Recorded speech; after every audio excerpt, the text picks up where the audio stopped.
Welcome to another Modern Mind Ancient Book, where we're going back to move forward. We're finding a love for the law, the prophets, and the writings. My name's Roger. I'll be your host today. We've got Chip in the studio. Chip, welcome for another Modern Mind Ancient Book. How are you today? Greetings. Another day in paradise. That's right. We are going to do today the book of 3 John, and we're rounding the corner and finishing up every single book in survey form, except for Luke. We're going to go back and talk about Luke again. Yeah, we'll revisit it a little bit for a lot of reasons. But we are closing out the Bible here pretty soon. We've got 3 John, so we did it in chronological order. We've got 3 John now, and then after this is Revelation. Yep. And then we'll do a relook at Luke and then proceed forth. I wonder how many people out there listening just now are realizing that John was the only apostle that lived. They tried to kill him. Yeah. Wasn't it oil they used? Yeah, they did a bunch of stuff. We're going to do that next. That's next on the agenda. Gotcha. Well, close to next on the agenda. We've got a book review to do. Then we have how all the apostles passed away.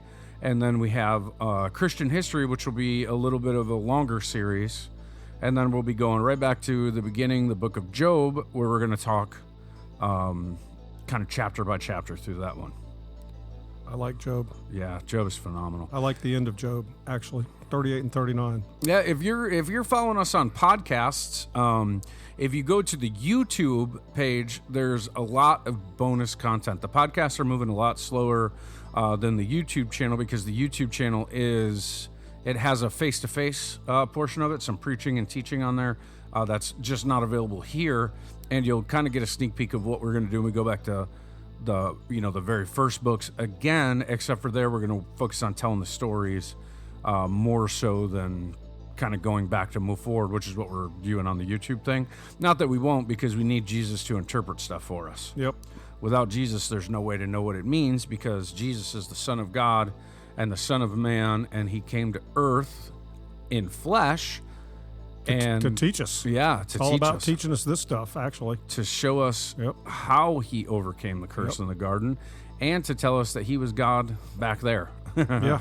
And so to teach us Tanakh and Torah and so forth. Yeah. And so we learn the entire Old Testament through Jesus' eyes. He's the rabbi. He's the teacher. Okay, so here we go. The title of this book is the Epistle. What's an epistle? Do you remember what that means? Isn't it a Latin form of letter, or Latin derived word for letter? Yeah, it just means letter. Yeah. And in the Bible, in the Brit Chadashah, the New Covenant, what we call the New Testament, these epistles are called pastoral epistles.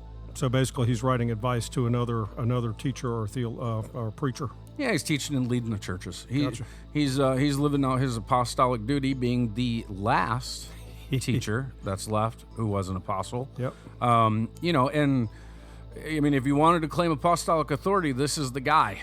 Yeah, he definitely touched the most period of time. Anyway, that's right. When do we think he died? About 90, right? 90, somewhere around there. Yeah, it was significantly later than everybody else. Yep. He died an old man. And John is just a phenomenal guy, and it's awesome, his transition from a son of thunder to that's just so amazing to be a loving man, a patient man, a kind man, and one who saw Nero and Domitian and the fall of the temple, and he did not gloat over that either. Nope. I suspect that's why we find him in Ephesus. Yeah, because that's where he landed. Yeah, Asia Minor's a big deal. Yep. It's the center of the way. Yep. All the churches were founded there, and oddly, it was Paul, right? So there's a movement out there that says that Paul isn't necessarily teaching Jesus's teachings, but I beg to differ, because John knows a little more than those guys do. Yeah, and also Peter points right at him too, back prior to this. Yeah, and this is where John settled, is right in the areas that Paul originally set up. So you don't see him railing against Paul as a false teacher either, do you? No, and you don't see Paul railing against John as a false teacher either. No. It's because they both taught what Jesus taught. Yeah, this stuff all literally seems to emanate from Jerusalem at around 50 AD, in my opinion. I've got this concept that was the center, of the way, and it's spread out. And I think John's kind of That's why he's in Ephesus. I mean, didn't Paul plant these churches? Yes, and the temple matters more than we realize. These churches were all Judaism, not right. It was the sect of the Nazarene, right? Yeah, I mean, and this is before the schism between Judaism and the Way. It's getting close at this point. Gotcha. Yeah, so we'll go through that because that's kind of how everybody died, is because of that stuff. Right. So we're gonna do that in the next couple things. But yes, that's this is really early, and the churches themselves, they're not called churches. They're just called out people, just like Israel was called out of Egypt. The 12 were called out from a fear-based, rule-based Judaism, but not out of Judaism, but into the purified Judaism of Jesus. And it existed at this time as what I think is more, in my imagination, I see it as more of like an Abrahamic thing, where, it was always open to the believing people. Abraham lived in a land where there were no Jews because he himself was not a Jew. And yeah, he didn't even speak Hebrew, as we've discovered. No, or I should say, as I've discovered. Yeah, Akkadian, Sumerian. Avram was much earlier than Hebrew. Didn't even exist yet. And so, where we are today in 3rd John is a group of people who still worship on Friday night at their houses, who still go to synagogue on Saturdays, and then on Sunday they have these things called love feasts. And they were maligned, mistreated, burned, destroyed, beheaded, flayed, fed to animals, and the church never stopped growing, because when God is moving, it doesn't matter what you do. That's a fact. The wicked one will never overcome. And flesh isn't the answer. Those of us who know the way know that we're just passing through, right? Yeah, that's a challenge for most of us, including me. Hard not to stand on your roots. It's the Hebrews thing, right? You know that your city is not here. It's the one far away. It's the city of refuge, if you will.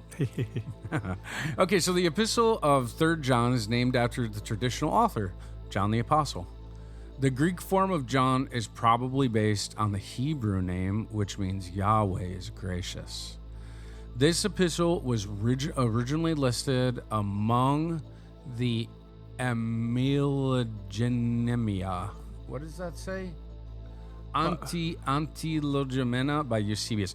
It was something by Eusebius. I can't pronounce it. Possibly because of the brevity and limited content. So it was mentioned by Eusebius. The specific and personal nature of the epistle, as well as its shortness, resulted in it having limited circulation among the churches. The Muratorian canon, about 170, seems to include 1 through 3 John with the Gospel of John as canonical books from the same author. The similarity of the salutation, so the opening lines, and the conclusion certainly argue for, and this is a scholarly term, a Johannine authorship, so authorship of John. Right. The similarity of style, grammar, and vocabulary and tone between 3rd John and other writings by John are pretty clear. The most complete biographical information for the early years of John the Apostle can be taken from the 4 Gospels, because he was present. He was the beloved. The beloved. He was there with at the final Passover. John was sitting right next to Jesus. I mean, he leaned back right into his chest. Yeah. Yep. Because, John... and John's words, he was Jesus's favorite disciple. And at the cross, he said, "Behold, John, your mother." And Mary was entrusted to John to be taken care of for the rest of her days by the one that Jesus trusted, and that's John. And also, in my opinion, John's gospel is a love letter. I mean, it seems to me it's not as nearly as I don't know what the right word is, but the synoptic gospels are not quite as I don't want to say convincing because they're extremely convincing, but I'm talking about when you read John is in love, and he's talking about love, and he's receiving love. It's all about love. It's a love letter. Yeah, well, John's seen it all already, right? Where, everybody else was sort of in a panicky state. We're looking for the coming of Jesus when everything is falling apart. And the early church certainly thought that was apocalyptic, right? Like Jesus was returning at any time. You have to imagine how really legitly horrible that was. Rome began to tighten her grip. Judea began to revolt harder to the point where, the people themselves had kind of gone mad. Yeah. And then when Rome came against Judea, when she sieged Jerusalem, it was the most horrendous thing. Right, and so John would have lived through this period, obviously. Yeah, and he would have lived through Nero's madness. Yep. And the death of Peter, and all the heavyweights get martyred. And now John is speaking into a world where not only is it divorcing itself from Jesus, from the Jewish way, from the way of the master, if you will, but there's a bunch of odd spiritual reinterpretation happening. And so you're right. John is like, you know what? I'm not going to fight anymore. I'm just going to tell you the truth. Yep. I've been through this enough. I will tell you that God is good, and that Jesus overcame the curse in the garden. And I don't know what's true about this world, because I'm sure he expected Jesus to come too, but he does know that Jesus is true.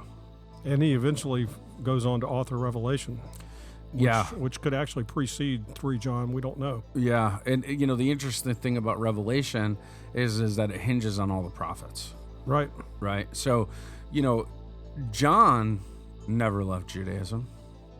And, neither did Jesus. No. And I'm really, it's just a curious thing to me that having gone through, Bible college and steeped myself in theology for a while, how just in a short while, all these Gentile theologians are going to start arguing lists and names, right?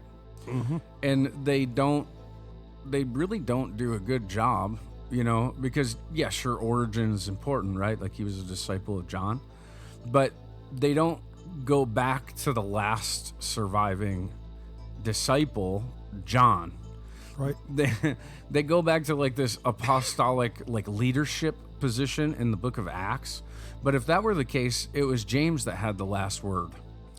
Well, that's true. And James right was the brother of Jesus.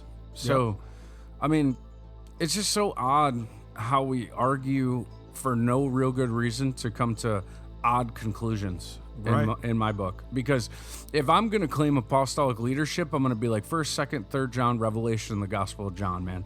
Like those are the ones. That's how it ended, and he was the kind of final form, right? Like the end boss, right, in the Christian world. And how's anybody going to outdo him? He was with Jesus. He was beloved by Jesus. He was trusted with Mary. Yep. And his end stuff is all about grace and mercy and truth, and goes all the way back to, the Torah, the writings, the prophets, and he was right. John was right. Well, yeah. John was right. So, it's this, guys, if you're going to base your religion on something, listen to John, right? Let's just go back to the Bible. Yeah. And then chase down all of his rabbit trails. And I think you'll be shocked to learn that Modern Mind, Ancient Book, and lots of other ministries, right, that we're all trying to do the same thing, and we're just chasing down John. We're just chasing down Jesus. Yeah, we're chasing him all the way back into the Torah. Yeah. Because that's where it is. That's where it all is. Yep. That's where it all starts.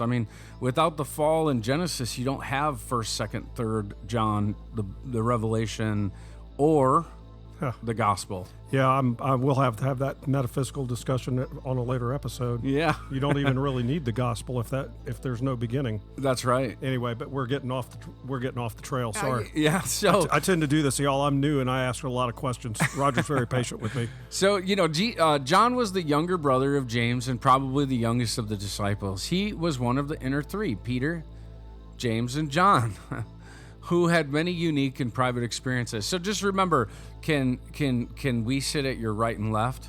Yeah, right? yeah, exactly. They didn't even know what they were asking. Yeah, the question was asked because, Jesus handpicked these guys, right? Like these were the inner ones. And Jesus was a lot more prominent and political and capable than we imagine him. He wasn't an itinerant poor teacher until he was ousted and set up to be murdered. Yeah. Before that, he was part of the institution. He was a teacher among teachers. Yeah, and he was in the synagogues on Sabbath. Yeah, as one who speaks with authority. Yep. Which is a teacher among teachers. So, above teachers is what I'm trying to say. So these guys, though, James, John, and Peter, they all had unique and private experiences with Jesus. John is designated as the beloved because of his closeness. John's entrusted with the care of Jesus' mother, the mother of Jesus at the time of Jesus' death. I mean, that's like well, yeah. Big deal. That is a big deal. Take care of orphans and widows, and she's a widow.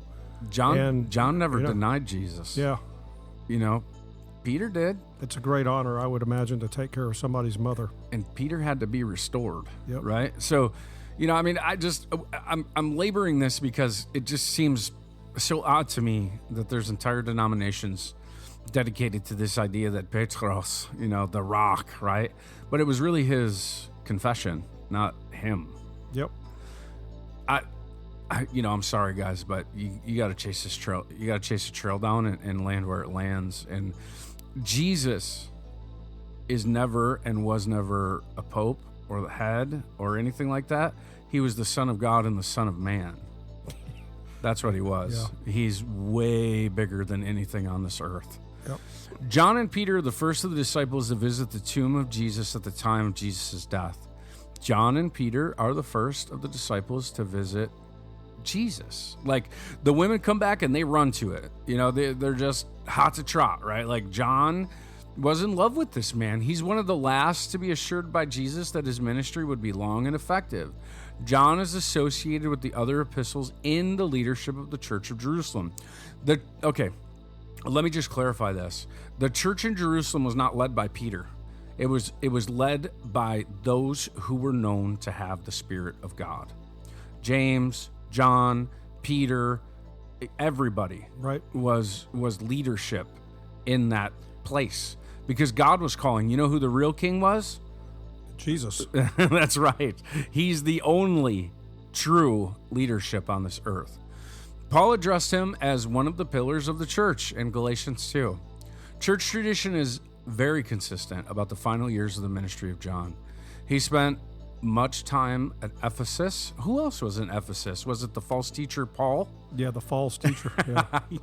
He's just misinterpreted, guys, sometimes on purpose. We can't do this to the Bible, man. Like, we got to wake up. We got to fall in love with the words of the Bible, and we have to do the hard work to figure out what it means. Because I assure you, the folks out there saying that Jesus doesn't teach what Paul taught and Paul doesn't teach what Jesus taught are very wrong. It's hard for me to understand how they can come to that conclusion. Personally. But, Paul is a great lawyer. He's an adjudicator of faith. He's the bridge between the Pharisees and the pagans. Right? And yeah, there's a lot of arguing. And yes, if you don't understand the argumentation, it doesn't make sense. But I promise you, if you read the sages of old, the sages of Second Temple period Judaism, even the stuff that's immediately after that, not only are you going to hear Jesus's arguments, but you're going to hear how those arguments actually play out, what they mean, mm-hmm. right? We don't have any basis in what Judaism is. And that's why when we look at these things, we go like, well, Paul's not teaching it. Well, here, I'll give you a hint. Ask two Jews, get three opinions. Right. Okay? There's a world out there that is constantly reconsidering and considering things because they don't have an anchor. We do. Yeah. We've got the King of Kings and Lord of Lords, the one who was at the beginning, the true rabbi and who truly interprets the scriptures. Now, where you have people, you have opinions, right? Yeah. And so, and power struggles too. Yeah, and power struggles. And Paul was just arguing from that whole base of knowledge. It's all available. You can read it. You can imbibe in it if you want to. Shut off your TVs and your phones and get into your religion. Yeah. That's the ticket. You don't have to listen to me. I'm a nobody. I mean nothing. Jesus means everything. I'm just trying to point you back to him. And I'm doing it by telling you that there's a Bible and that it has a place and a position and a purpose and that its authors were real and that they were arguing real things. And it will speak to you personally and directly. Yeah, even if you don't actually know what you're reading. Yep. But the thing is don't go there just to read it. Go there to study it. Go there to find that meditation part of it. It's your whole life. It should be your whole life. If you want to know God, it's something that you research, read, reread, research. Seek and you shall find. That's right. And you're going to find out that truth is truer than truth. Yeah, you asked me many episodes ago about objective truth. I do believe in objective truth, and you're right, truth is truer than truth. Yeah, and you can have your opinions. I don't care if you do or not. It's not me who's going to judge you. I'm just saying this. Jesus is available, and who he was a Jewish sage in the first century. And who Paul was a Pharisee in the first century. And their world was political, broken, and getting ready to die. And Jesus, the suffering servant, was the Joseph, the Adam, the Judah, the fulfillment of Abraham. I mean, you have a lot to study. So this is what I'm saying. Don't listen to people. Go to God, ask for the interpretations, okay? And then study like you mean it. And God will open the way. And that's what we're leading to you to, is the way. Modern Mind Ancient Book is not about restoration. It's about Jesus. Yep. We don't want to be Jewish. We want to be like Jesus. We don't want to keep the Torah. We want to keep the Torah of Jesus. We want to work in the purified Judaism of Jesus. We want to return to Jesus, the only true King. And in case you're confused, Jesus told us that there would be many called and few chosen, and that there would be many who said his name, but he would say, I never knew you. And why? Because they made a Jesus that was not him. I mean, I think you can pretty plainly ascertain that from those scripts, right? Yep. So if that's the case, then we want to go back to John, and we want to carefully read John, and we want to live to know what John knew so that we can walk it.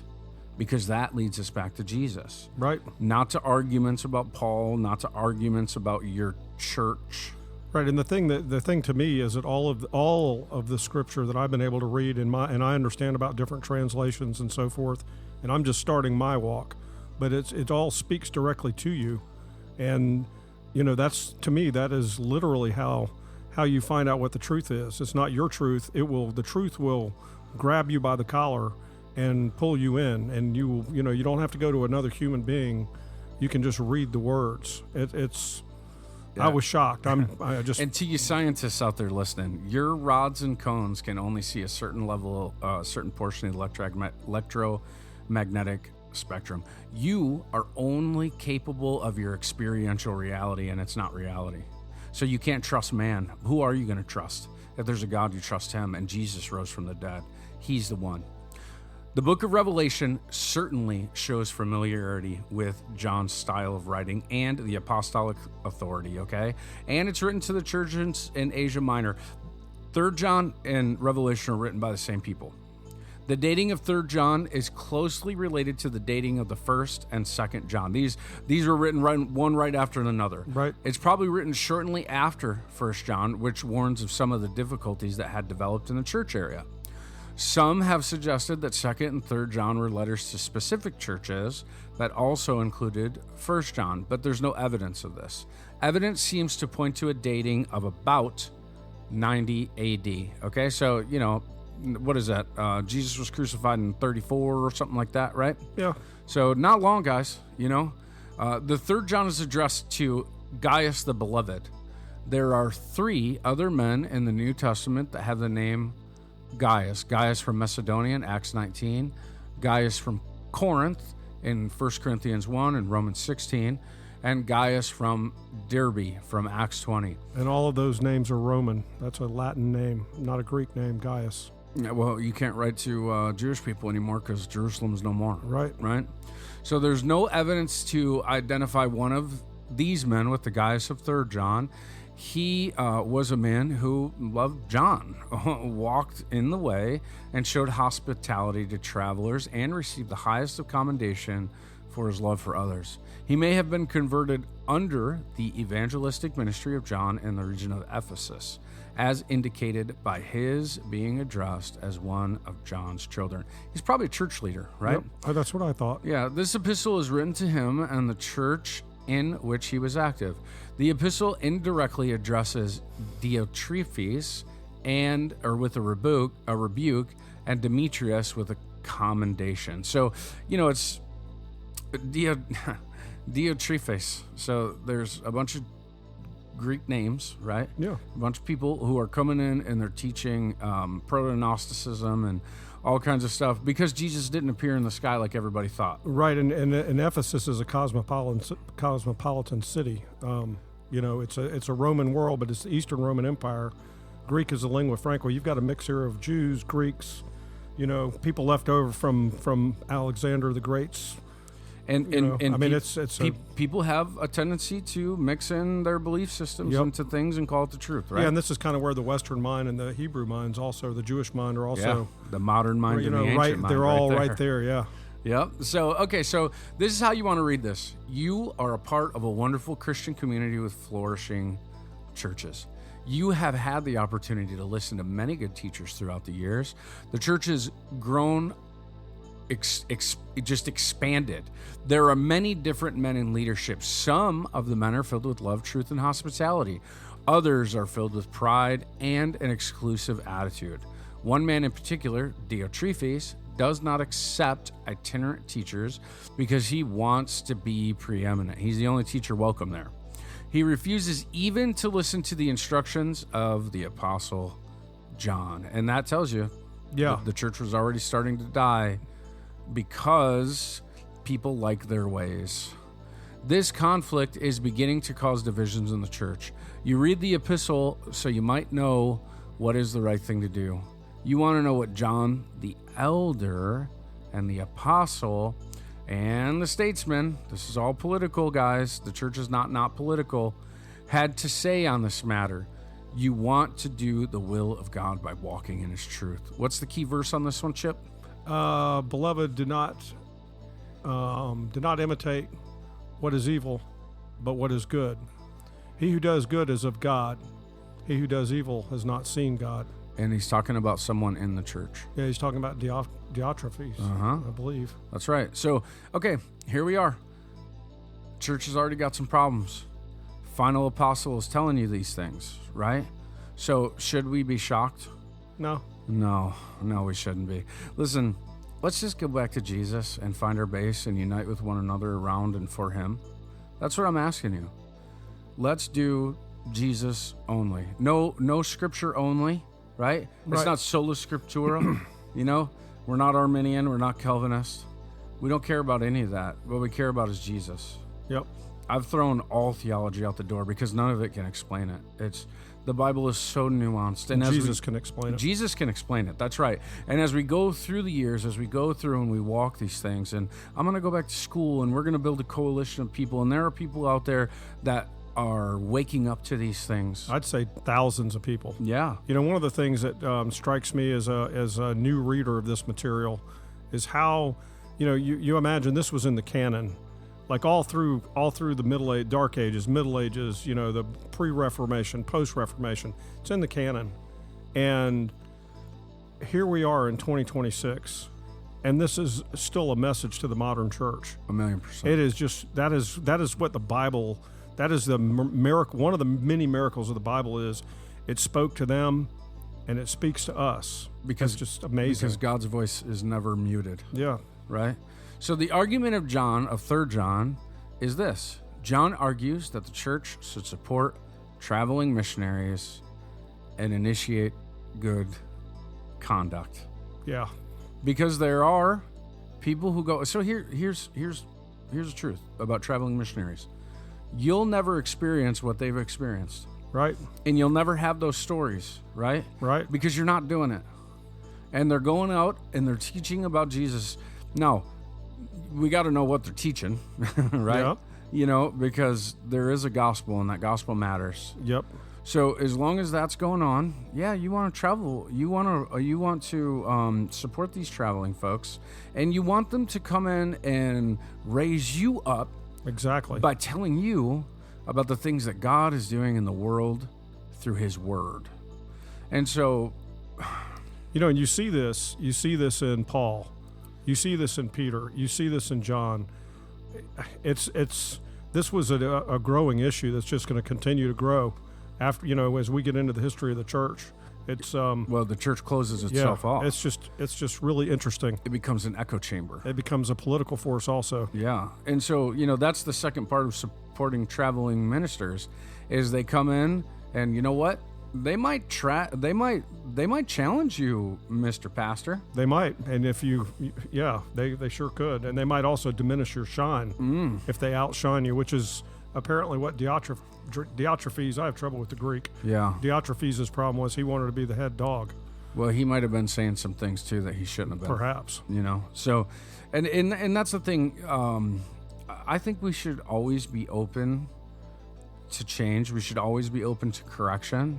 I promise you, we're gonna talk about how perhaps Luke has changed tremendously. That is going to be so interesting. Yeah. Yeah. And so, you know what? I'm not hurt by that.